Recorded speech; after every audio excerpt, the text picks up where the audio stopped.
السلام عليكم ورحمة الله وبركاته. جولتنا النهاردة في المتحف المصري الكبير، رمز الثقافة المصرية للعالم أجمع. المتحف المصري الكبير هو الصرح الذي قدمته مصر للعالم.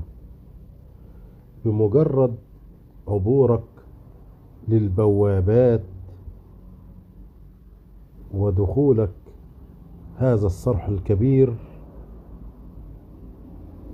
الممتد على أكثر من نصف مليون متر، وفي قلب البهو العظيم يستقبلك صاحب الدار الملك رمسيس الثاني بقوته،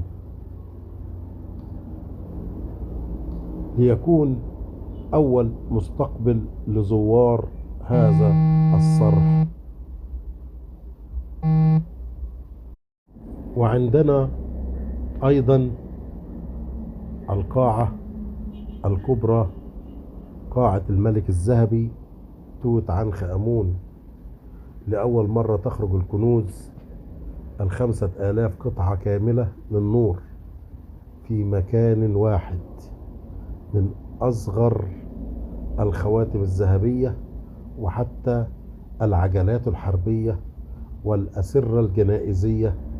ستشاهد تفاصيل لم تظهر من قبل، وستعرف لماذا ظل هذا الملك الشاب لغزا يحير العالم منذ اكتشاف مقبرته قبل أكثر من 100 عام.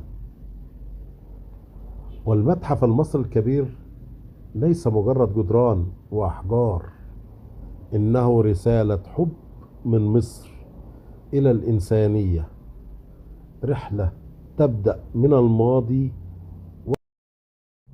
وفي النهاية شكرا لدعمكم لنا، ونرجو منكم أن تدعمونا بلايك واشتراك في القناة لكي يصلكم كل جديد.